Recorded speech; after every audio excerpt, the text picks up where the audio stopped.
We might have gotten a little bit of an indication as to where Filip Gustavsson's arbitration is going to go. We'll discuss that. Plus, Matt Boldy, one of the most valuable contracts in the NHL, and Marc-Andre Fleury on record watch. We discuss today on Locked on Wild. You're Locked on Wild, your daily podcast on the Minnesota Wild. Part of the Locked On Podcast Network, your team every day.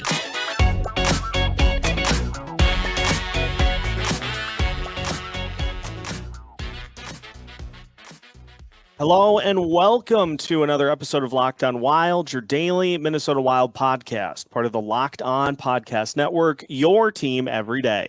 Thank you for making Locked on Wild your first listen each and every day. If you are a first-time listener to Locked on Wild, we welcome you in and hope that you stick with us through the rest of the offseason. Make sure you subscribe on YouTube and your favorite podcast platforms so you don't miss out on any of our new episodes throughout the course of the week. If you're an everydayer, you are here for episode number 2 today, as we gave you a little bonus episode here this morning and getting down to some interesting discussion topics here for episode 2. We'll cover Matt Boldy's contract and how valuable it may end up being, according to The Athletic. We'll talk Marc-Andre Fleury climbing the leaderboard this season, and Filip Gustavsson's arbitration hearing may get some influence from another goalie who just settled his. My name is Seth Topol, your daily Minnesota Wild insider, joined as always by Alex Micheletti here for a Micheletti Monday.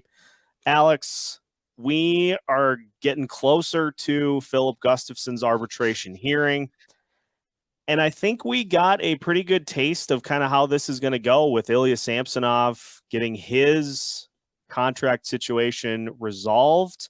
3.55 was the middle ground for Samsonov and the team. And so, what do you think? Is Gustafsson going to come in below, above? How do we think this impacts what Filip Gustafsson's looking for right now? Yeah, I mean, I think it's gonna be pretty close to it. You might be a little bit higher, or I know I'm sure that Gus Camp is going to try to aim a little bit higher because they probably think he's a little bit better of a goalie. But I'm sure the Wild are hoping that they can get it underneath that, maybe like 3.2. So it's gonna be very interesting. I hope they can get more than just a 1 year out of this, but the way our deals, it seems that it's just going to end up being a 1, and then hope for the when the cap goes up next year that some of these guys can get longer term deals. Yeah, I think that is kind of the expectation. Now there is money coming off the books next off season. The cap is expected to raise by more than $1 million. But it is interesting because Samsonov used the Adin Hill deal as kind of his barometer, which is setting the bar pretty high for the player. And the team came in way under. Like, they were under $3 million on their filing. And so it is fascinating just how much you get in these situations. Hey, me as the player, that guy just, I think I'm worth this. And then the team is like, well, how about this? Arbitration to me is fascinating. It is. It's a grind because well, you're dealing with a non-hockey person too. Yeah. And Gustafsson, of course, ended up getting his hearing on like the last day. So waiting for this to all be resolved makes it worse, but it is interesting. I mean, we saw it firsthand with Kevin Fiala last year, 2 years ago. It's just fascinating to see kind of how this all plays together. And then, like you said, you just have that third party who then gets to take all the evidence and is like, yeah, I'm going here. Yeah, it's so awkward. Like we've talked about in previous episodes, you don't want to ruin a relationship either. And that's, remember Brandon Duhaim's, like he said, he heard horror stories of arbitration and he was so happy that, before he signed that, he just wanted it to be done. And so, it worked out really well for him. So Yeah. It'll be interesting because Gustafsson has been vocal that he wants to be here. And so, it does feel like it's just this offseason is the most tight. That's the one that needs to require this sort of maneuvering, because then you have next offseason, but as we alluded to, money coming off the books, cap raising. And then after that, you're home free. So if they can get something with him, if it ends up being a 2-year deal, that takes care of probably getting Jesper up here and acclimated to being the full-time starter. So maybe at that point, then that's all you really need is a 2-year deal for Gus at this point. Yeah, depending on how he plays, and it's that works out perfect for the Wild's timeline, I think. And if he continues to play well, then in the future you can look at extending him, or like we've talked about Jesper becoming the full time pretty early, still in his career, but. He was picked in the first round for a reason. You don't see a ton of first round goalies, but he has the pedigree of being that future Henrik Lundqvist type Swedish goaltender. And so a lot of pressure on him, but the way he's been steadily climbing the ranks in his early career, every indication is he's going to be the alpha number one. Yeah. And so then at that point, it's like we would like to have both of these guys to take pressure off of one or the other. But if they both profile as being starters, I mean, we saw how, and I know it's a little bit of a different situation, but we saw how things played out with Talbot and Fleury in the situation where they both felt like they were the starters, and agents got involved. That was did not end up well for Cam. So it's something that we just continue to see off in the distance that we'll deal with at some point between now and the arbitration hearing.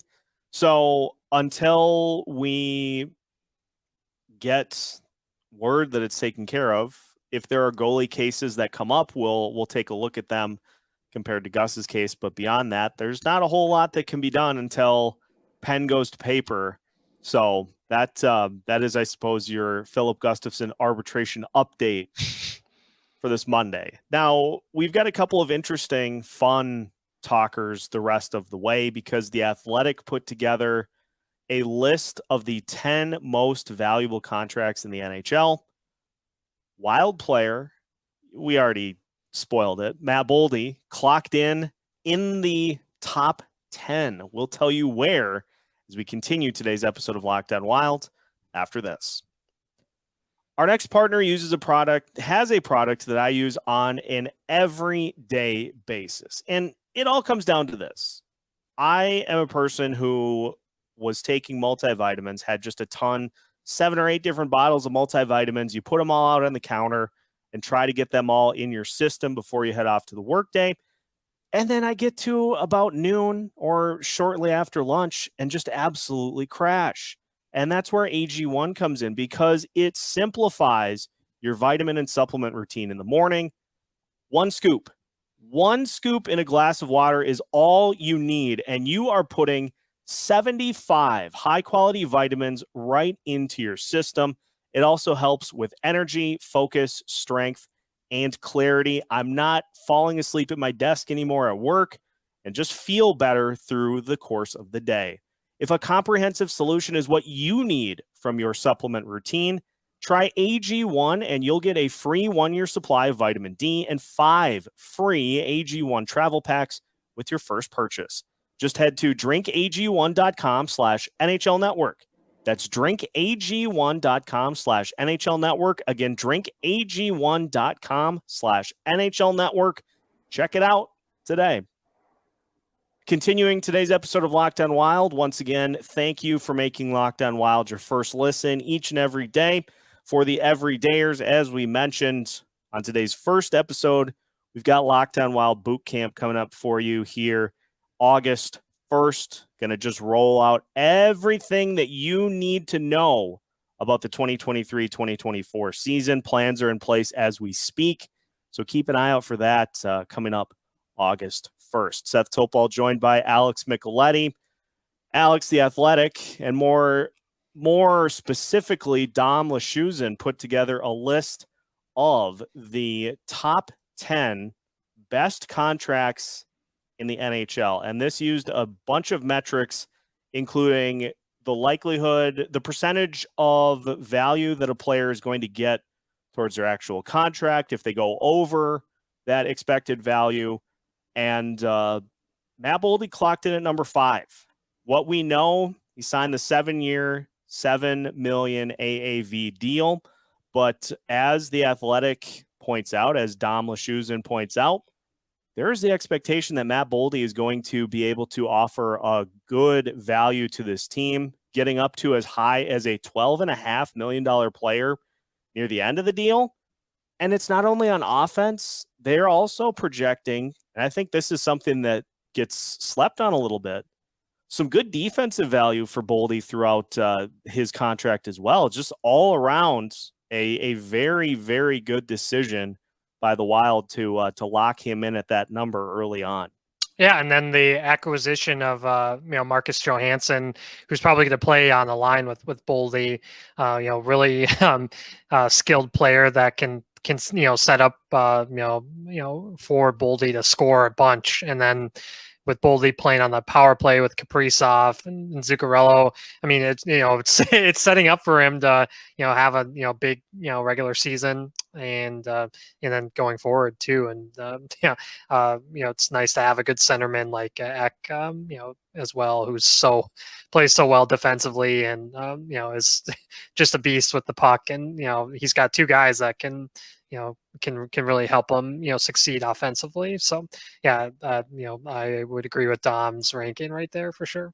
Funny you should mention Joel Eriksson Ek. He was an honorable mention in this. So it just goes to show you that some of these deals, and I'll read what Dom has to say about Boldy. As he notes here, the contract is $7 million over 7 years, $7 million each year for 7 years. Surplus value that Boldy is expected to add to his contract is $31.1 million, which is a lot. And positive value probability is 85%. Timing is a big deal when it comes to contracts. Sometimes teams get lucky signing a player long-term at a lower point in his trajectory before the inevitable explosion. Take Matt Boldy, for example. He burst onto the scene for the Wild during the 2021-2022 season with 39 points in 47 games, only to be hit by the sophomore slump to start the 2022-2023 season. In his first 42 games, Boldy had 12 goals and 29 points. Good, not great. It's at that point the Wild extended him for the next 7 seasons at a respectable $7 million cap hit shortly after everything changed.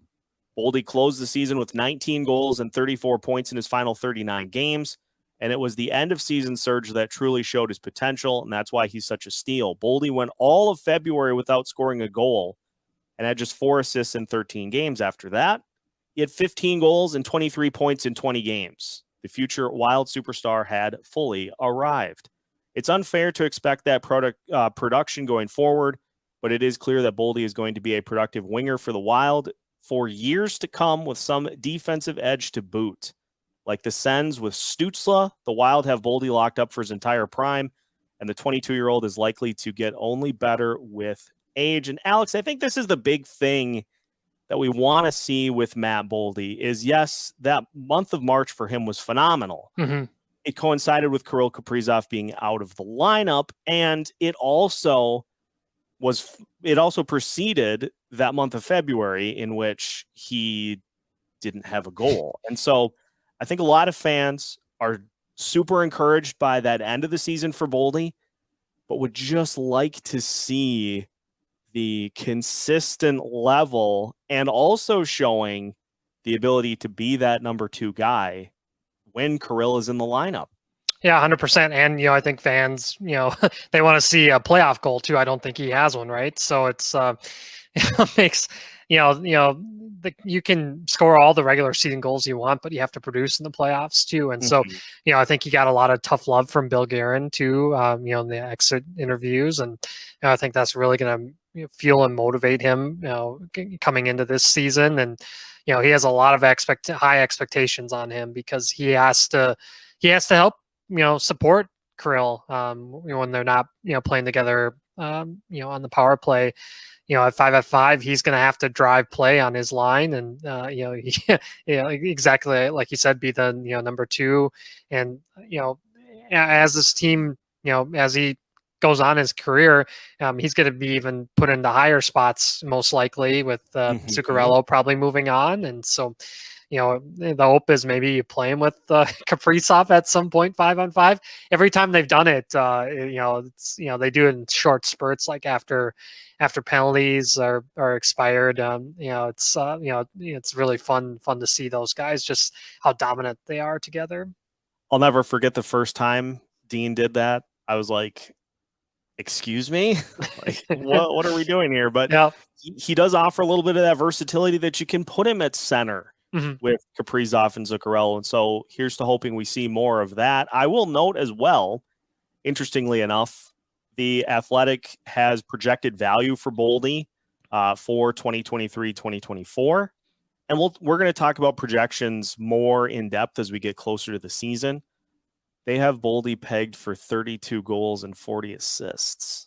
Yeah, I mean, that with the way the power play should be, I mean, that is going to be a big chunk of his production, I think. And with the new assistant running it, Mr. King, it'll just be fascinating to watch.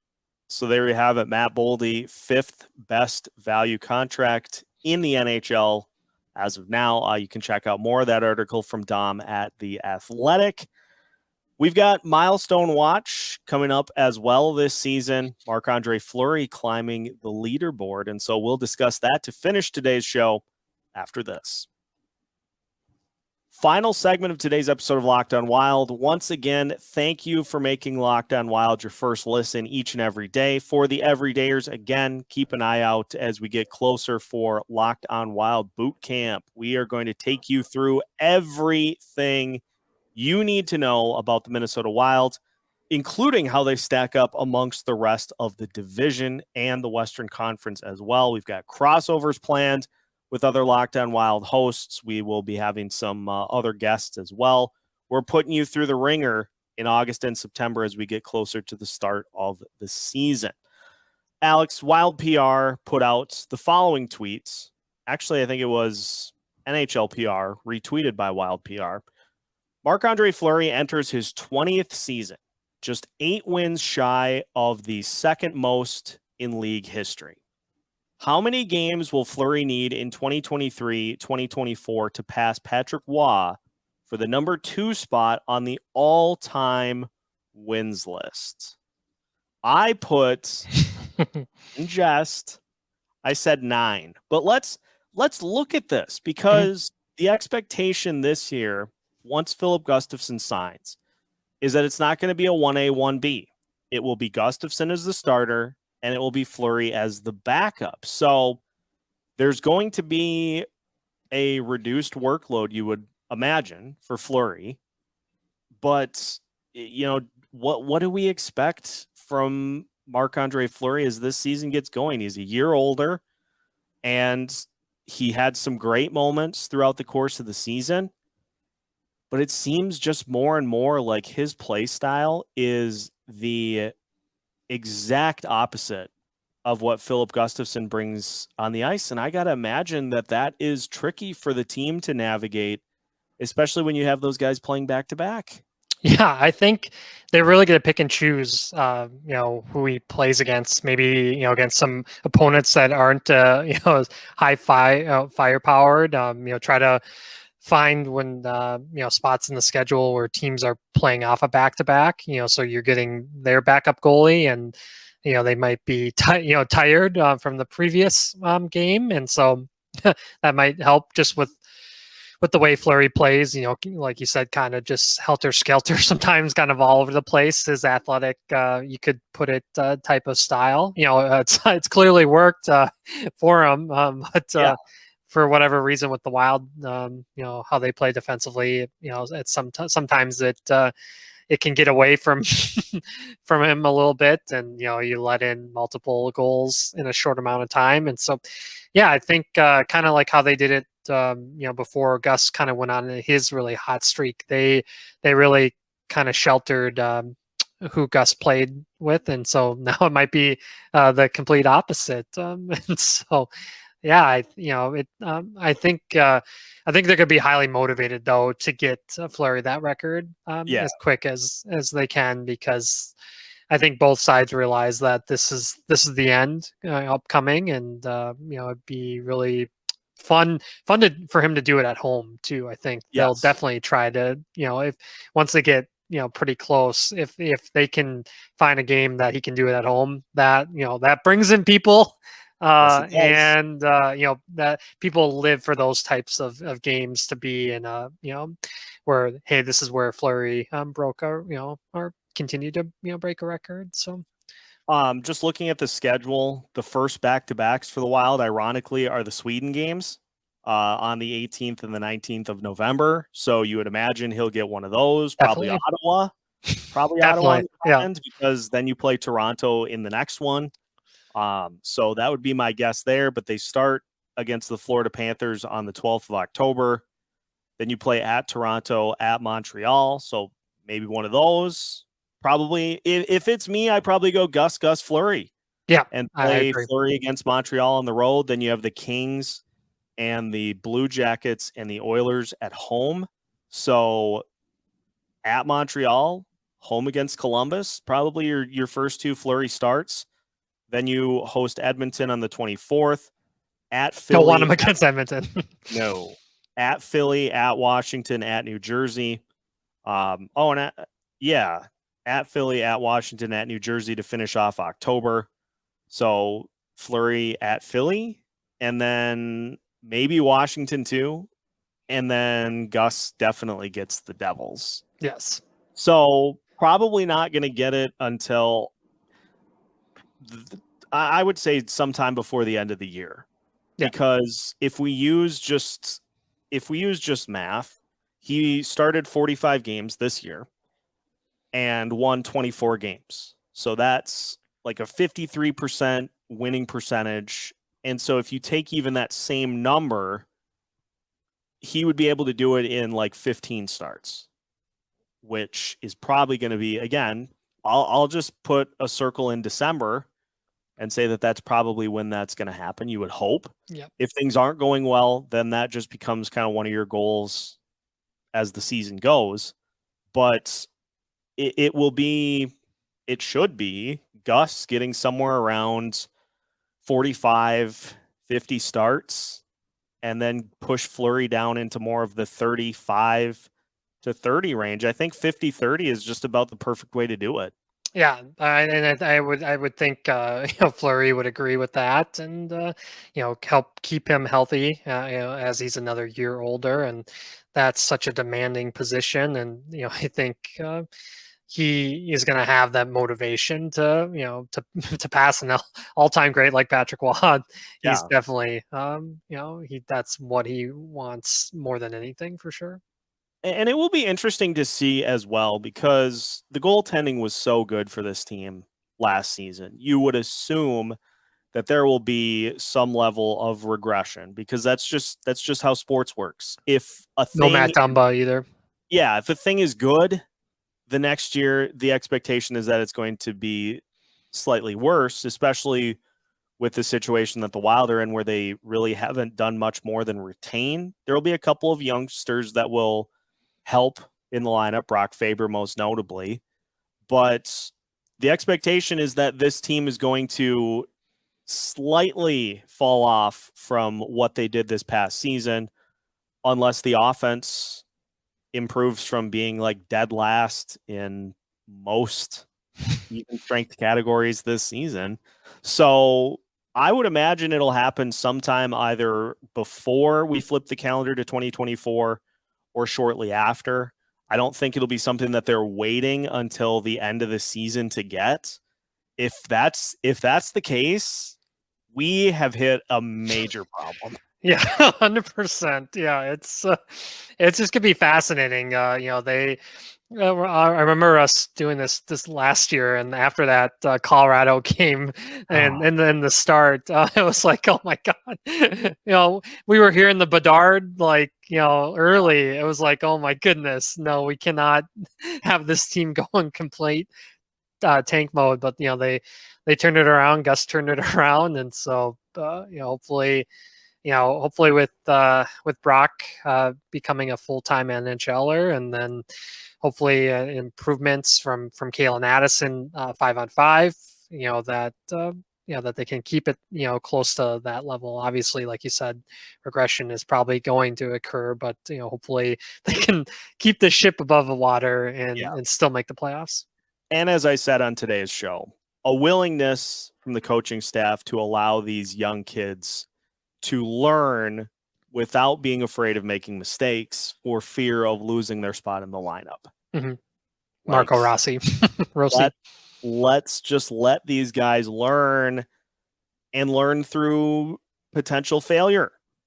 Let them do their thing. So we'll see. We're going to get fully into the schedule, expectations, player by player, for this team, special teams units, offense, line combinations. That's all coming up on Locked On Wild Boot Camp. So make sure you circle August 1st on your calendar, because we're rolling out a ton of content for you. Plans are in the works behind the scenes, and so hopefully that will be enjoyable as we gear up for the start of the season. But that will do it for today's episode. So thank you, as always, for tuning in to another episode of Locked On Wild. Again, if this is your first time listening to Locked On Wild, make sure that you subscribe on YouTube and your favorite podcast platforms so you don't miss out on any new content. And a better way to even make sure one step more that you don't miss out is to turn notifications on so that you'll get one when new videos are released. If you're one of the everydayers who tunes in each and every day of the week, gives us great conversation in the comments, we appreciate that. We thank you for being part of the Locked On Wild community, and we hope to hear from you again on tomorrow's episode. Either way, make sure that you stay tuned, because we've got new content all week long as part of the Locked On Podcast Network.